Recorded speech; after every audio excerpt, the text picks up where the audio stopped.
Jahan Ramazani presents a compelling argument in favor of addressing the notable gap in postcolonial studies, particularly the lack of critical examination of poetry within the field. In the hybrid Muse, he navigates the poetry of postcolonial poets such as W. B. Yeats, A.K. Ramanujan, Derek Walcott, Louise Bennett, and Bitek, demonstrating that poetry offers a new. Ramazani seamlessly moves between poetry and theory, as well as across different cultures. He addresses the question of why Yeats is considered a postcolonial poet, exploring the complexities of Irish history under British imperialism. Ramazani highlights Yeats' use of Irish place names, remaking English forms, and leveraging global mythologies to create a mythic syncretism that challenges imperialism. Ramazani contends that poetry possesses a unique ability to capture the complexity of colonized cultures. Examining poets like Walcott, he reveals how Western poetry becomes both the subject and catalyst for innovative techniques in postcolonial poetry. Walcott's Omeros serves as an example of how postcolonial poets indigenize canonical Western characters, use metaphor to bridge linguistic and cultural divides, and employ irony to expose both Western and local hypocrisies. Ramazani's discussion of Walcott's use of the wound motif illustrates the slippery and polyvalent nature of poetic discourse that circulates between races, classes, and communities.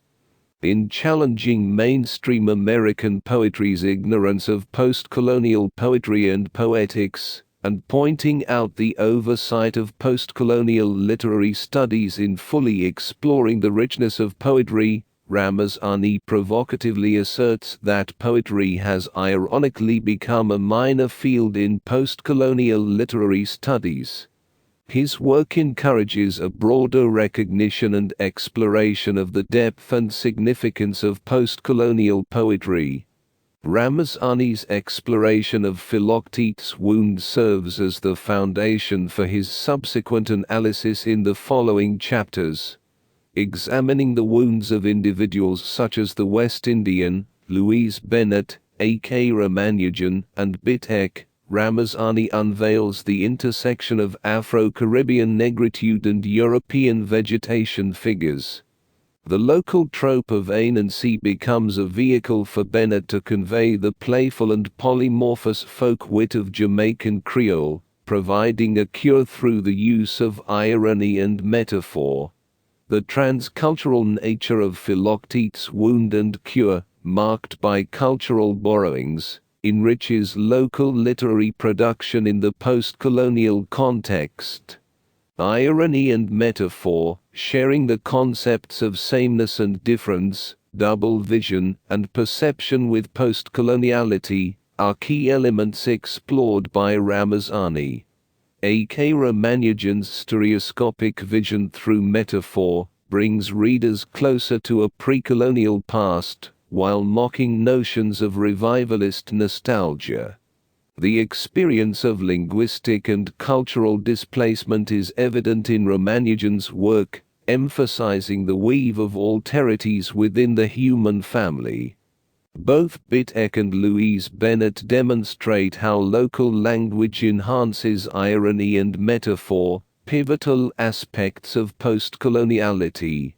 Ramazani's discussion showcases the innovative poetics spurred by the postcolonial context and the juxtaposition with standard English.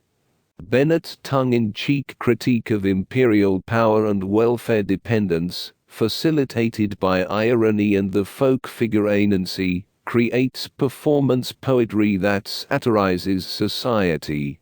In examining Okat's Song of Loino, Ramazani highlights the poet's ability to surpass anthropology, revealing worlds beyond categorization.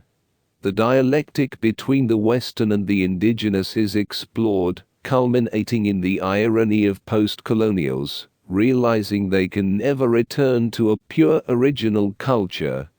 Ramazani emphasizes the hybrid nature of culture and language, asserting that the postcolonial experience enriches poetry, coloring the works of local American or English poets.